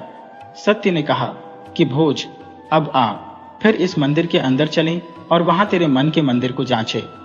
यद्यपि मनुष्य के मन के मंदिर में ऐसे ऐसे अंधेरे तहखाने और तलघर पड़े हुए हैं कि उनको सिवाय सर्वदर्शी घटघट, अंतर्यामी सकल जगत स्वामी और कोई भी नहीं देख अथवा जांच सकता, तो भी तेरा परिश्रम व्यर्थ न जावेगा। राजा उस सत्य के पीछे खींचा खींचा फिर मंदिर के अंदर घुसा, पर अब तो उसका हाल ही कुछ से कुछ हो गया। सचमुच सपने का खेल सा दिखाई दिया। चांदी की सारी चमक जाती रही, सोने की बिल्कुल दमक उड़ गई। दोनों में लोह की तरह मोर्चा लगा हुआ और जहां तहां से मुलम्मा उड़ गया था। भीतर ईंट पत्थर कैसा दिखलाई देता था। जवाहिरों की जगह केवल काले काले दाग रह गए थे और संगमरमर की चट्टानों में हाथ हाथ भर गहरे गड्ढे पड़ गए। राजा यह देखकर भौंचक सा रह गया और सान जाते रहे हक्का बक्का बन गया। धीमी आवाज से पूछा कि यह टिड्डी दल की तरह इतने दाग इस मंदिर में कहां से आए? जिधर मैं निगाह उठाता हूं सिवाय काले काले दागों के और कुछ भी नहीं दिखलाई देता। ऐसा तो छिपी छीट भी नहीं छापेगा और न शीतला बिगड़ा किसी का चेहरा देख पड़ेगा। सत्य बोला कि राजा, ये दागा जो तुझे मंदिर में दिखलाई देते हैं वे दुर्वचन है जो दिन रात तेरे मुख से निकला किए हैं। याद तो कर, तूने क्रोध में आकर कैसी कड़ी कड़ी बातें लोगों को सुनाई है। क्या खेल में और क्या आना अथवा दूसरे का चित्त प्रसन्न करने को, क्या रुपया बचाने अथवा अधिक लाभ पाने को और दूसरे का देश अपने हाथ में लाने अथवा किसी बराबर वाले से अपना मतलब निकालने और दुश्मनों को नीचा दिखलाने को कितना झूठ बोला है। अपने ऐब छिपाने और दूसरों की आंखों में अच्छा मालूम होने अथवा झूठी तारीफ पाने के लिए कैसी कैसी शेखियां हाकी हैं। अपने को औरों से अच्छा, औरों को अपने से बुरा दिखलाने को कहां तक बातें बना रही है। तो अब कुछ भी याद नहीं रहा, बिल्कुल एक बार की भूल गया, पर वहां तेरे मुंह से निकलते ही बही में दर्ज हुआ। तो इन दागों को गिनने में असमर्थ है, पर उस घट घट निवासी अनंत अविनाशी को एक एक बात जो तेरे मुंह से निकली है याद है और याद रहेंगी। उसके निकट भूत और भविष्य दोनों वर्तमान सा है। भोज ने सिर न उठाया, पर उस दबी जबान से इतना मुंह से और निकाला कि दाग पर ये हाथ हाथ भर गाढ़े क्यों कर पड़ गए। सोने चांदी में मोर्चा लगकर ये ईंट पत्थर कहां से दिखलाई देने लगे। सत्य ने कहा कि राजा, क्या तूने कभी किसी को कोई लगती हुई बात नहीं कही अथवा भोली ठोली नहीं मारी? अरे नादान, ये भोली ठोली तो गोली से अधिक काम कर जाती है। तू तो इन गढ़ों ही को देखकर रोता है, पर तेरे ताने तो बहुतों की छातियों से पार हो गए। जब अहंकार का मोर्चा लगा तो फिर यह दिखलावे का मुलम्मा कब तक ठहर सकता है। स्वार्थ और अश्रद्धा का ईंट पत्थर प्रकट हो आया। राजा को इस अरसे में चमगादड़ों ने बहुत तंग कर रखा था। मारेबो के सिर फटा जाता था, भनके और पतंगों से सारा मकान भर गया था। राजा को बीच बीच में पंख वाले सांप और बिच्छू भी दिखलाई देते थे। राजा घबराकर चिल्ला उठा कि यह मैं किस आफत में पड़ा, इन कमबख्तों को यहाँ किसने आने दिया? सत्य बोला, राजा, सिवाय तेरे इनको यहाँ कौन आने देगा? तू ही तो इन सबको लाया है। ये सब तेरे काम की बुरी वासना है। तूने समझा था कि जैसे समुद्र में लहरें उठा और मिटा करती है, उसी तरह मनुष्य के मन में भी संकल्प की मौज उठकर मिट जाती है। पर रिमोर, याद रख कि आदमी के चित्त में ऐसा सोच विचार कोई नहीं आता तो जगत कर्ता प्राणदाता परमेश्वर के सामने प्रत्यक्ष नहीं हो जाता। यह चमगादड़ और भनगे और सांप बिच्छू और कीड़े मकोड़े जो तुझे दिखलाई देते हैं, संकल्प विकल्प है जो दिन रात तेरे अंतःकरण में उठा किए, और उन्हीं चमगादड़ और भनगे और सांप बिच्छू और कीड़े मकोड़ों की तरह तेरे हृदय के प्रकाश में उड़ते रहे क्या कभी तेरे जी में किसी राजा की ओर से कुछ द्वेष नहीं रहा था? उसके मुल्क माल पर लोभ नहीं आया था? अपनी बड़ाई का अभिमान नहीं हुआ, या दूसरे की सुंदर स्त्री देखकर उस पर दिल न चला? राजा ने एक बड़ी लंबी ठंडी सांस ली और अत्यंत निराश होके वह बात कही कि इस संसार में ऐसा कोई मनुष्य नहीं है जो कह सके कि मेरा हृदय शुद्ध और मन में कुछ भी पाप नहीं। इस संसार में निष्पाप रहना बड़ा कठिन है।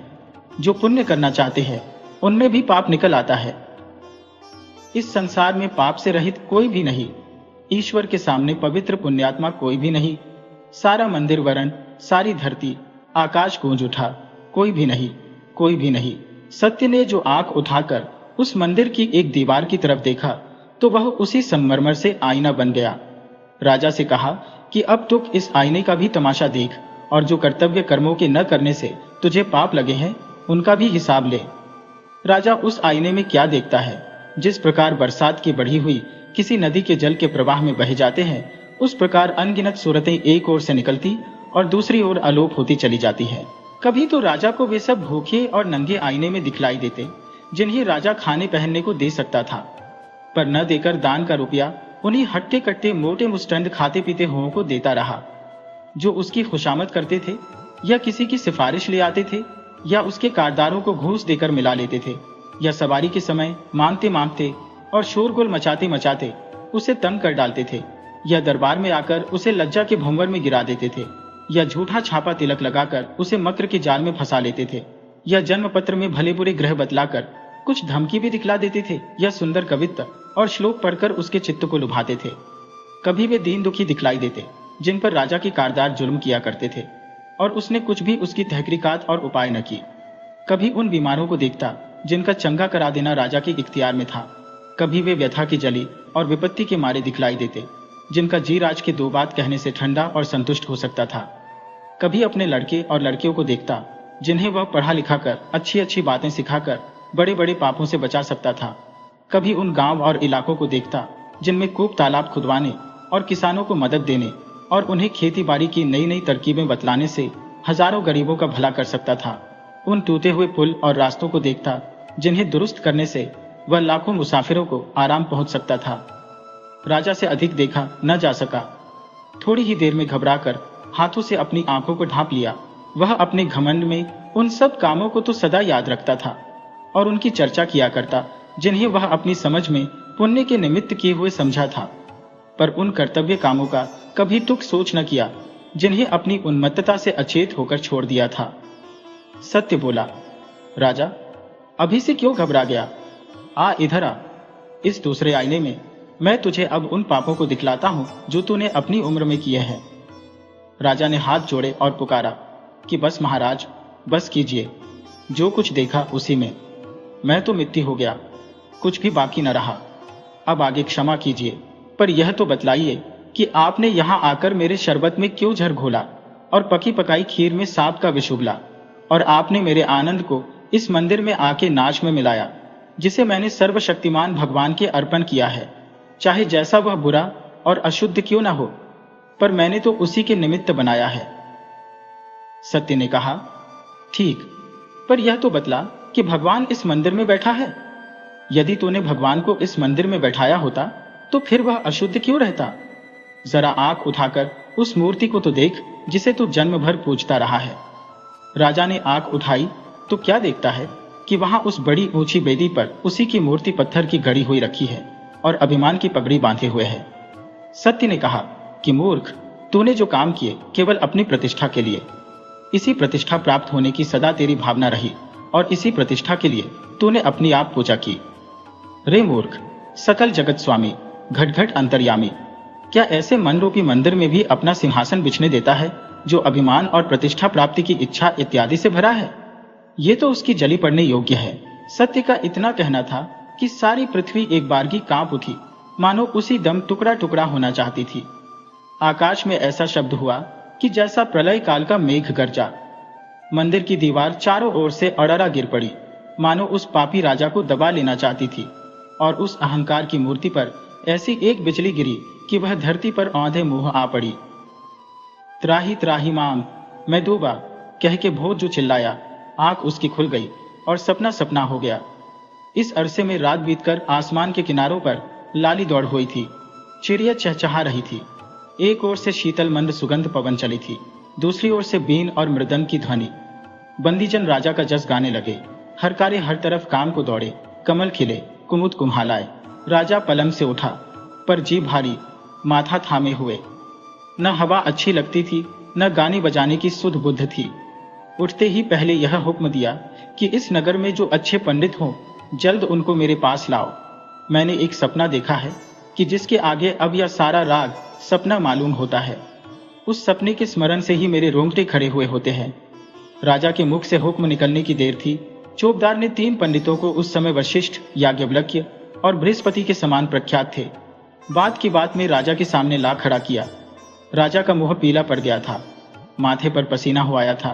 पूछा कि वह कौन सा उपाय है जिससे यह पापी मनुष्य ईश्वर के कोप से छुटकारा पावे। उनमें से एक बड़े बूढ़े पंडित ने आशीर्वाद देकर निवेदन किया कि धर्मराज धर्मावतार, यह भय तो आपके शत्रुओं को होना चाहिए। आपसे पवित्र पुण्यात्मा के जी में ऐसा संदेह क्यों उत्पन्न हुआ? आप अपने पुण्य के प्रभाव का जामा पहन के बेखटके परमेश्वर के सामने जाइए। न तो वह कहीं से फटा फटा है और न किसी जगह से मैला कुचैला हुआ है। राजा क्रोध करके बोला कि बस अधिक अपनी वाणी को परिश्रम न दीजिए और इसी दम अपने घर की राह लीजिए। क्या आप फिर उस पर्दे को डालना चाहते हैं जो सत्य ने मेरे सामने से हटाया, और बुद्धि की आंखों को बंद करना चाहते हैं जिन्हें सत्य ने खोला? उस पवित्र परमात्मा के सामने अन्याय कभी नहीं ठहर सकता। मेरे पुण्य का जामा उसके आगे निरा चीथड़ा है। यदि वह मेरे कामों पर निगाह करेगा तो नाश हो जाऊंगा, मेरा कहीं पता भी न लगेगा। इसी में दूसरा पंडित बोल उठा कि महाराज, परब्रह्म परमात्मा जो आनंद स्वरूप है, उसकी दया के सागर का कब किसी ने वारा पार पाया है? वह क्या हमारी इन छोटे छोटे कामों पर निगाह किया करता है? एक कृपा दृष्टि से सारा बेड़ा पार लगा देता है। राजा ने आंखें दिखला के कहा कि महाराज, आप भी अपने घर को सिधारिए। आपने ईश्वर को ऐसा अन्यायी ठहरा दिया कि वह किसी पापी को सजा नहीं देता है। सब धान 22 पसेरी तोलता है, मानो हरभोंगपुर का राज करता है। इसी संसार में क्यों नहीं देख लेते? जो आम बोता है वह आम खाता है, और जो बबूल लगाता है वह कांटे चुनता है। तो क्या उस लोक में जो जैसा करेगा, सर्वदर्शी घट-घट अंतर्यामी से उसका बदला वैसा ही न पावेगा? सारी सृष्टि पुकारी कहती है, और हमारा अंतःकरण भी इस बात पर गवाही देता है कि ईश्वर अन्याय नहीं करेगा। जो जैसा करेगा वैसा ही उससे उसका बदला पावेगा। अब तीसरा पंडित आगे बढ़ा, यूं जबान खोली कि महाराजा धीराज, परमेश्वर के यहाँ से हम लोगों को वैसा ही बदला मिलेगा कि जैसा हम लोग काम करते हैं, इसमें कुछ भी संदेह नहीं। आप यथार्थ फरमाते हैं, परमेश्वर अन्याय कभी नहीं करेगा, पर यह इतने प्रायश्चित्त और होम और यज्ञ और जब तब तीर्थ यात्रा किस लिए बनाए गए हैं? यह इसीलिए है कि जिसमें परमेश्वर हम लोगों का अपराध क्षमा करे और वैकुंठ में अपने पास रहने को ठौर देवे। राजा ने कहा, देवता जी, कल तो मैं आपकी सब बात मान सकता था, लेकिन अब तो मुझे इन कामों में भी ऐसा कोई नहीं दिखलाई देता जिसके करने से यह पापी मनुष्य पवित्र पुण्यात्मा हो जावे। वह कौन सा जप तप, तीर्थ यात्रा, होम यज्ञ और प्रायश्चित्त है जिसके करने से हृदय शुद्ध हो और अभिमान न आ जावे? आदमी को फुसला लेना तो सहज है, पर उस घट-घट के अंतर्यामी को कोई क्यों कर फुसलावे? जब मनुष्य का मन ही पाप से भरा हुआ है तो फिर उससे पुण्य कर्म कोई कहां बनावे? पहल आप उस स्वप्न को सुनिए जो रात को देखा है, तब फिर पीछे वह उपाय बतलाइए जिससे पापी मनुष्य ईश्वर के कोप से छुटकारा पाता है। निदान राजा ने जो कुछ रात को स्वप्न में देखा था, सब ज्यों का ज्यों उस पंडित को कह सुनाया। पंडित जी तो सुनते ही आवाक हो गए, सिर झुका लिया। राजा ने निराश होकर चाहा कि तुशानल में जल मरे, पर एक परदेसी आदमी सा जो उन पंडितों के साथ बिना बुलाए घुस आया था, सोचता विचारता उठ खड़ा हुआ और धीरे से यूं निवेदन किया कि महाराज, हम लोगों का कर्ता ऐसा दीनबंधु कृपा सिंधु है कि अपने मिलने की राह पाने की सच्चे जी से मदद मांगिए। हे पाठक जनों, क्या तुम भी भोज की तरह ढूंढते हो और भगवान से उसके मिलने की प्रार्थना करते हो? भगवान तुम्हें शीघ्र ऐसी बुद्धि दे और अपनी राह पर चलावे, यही हमारा अतःकरण से आशीर्वाद है। जिन ढूंढा तिन पाइया, गहरे पानी पैठ।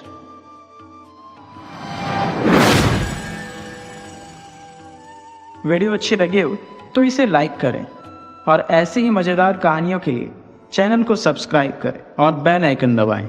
ज़्यादा से ज़्यादा अपने दोस्तों को शेयर करें। धन्यवाद।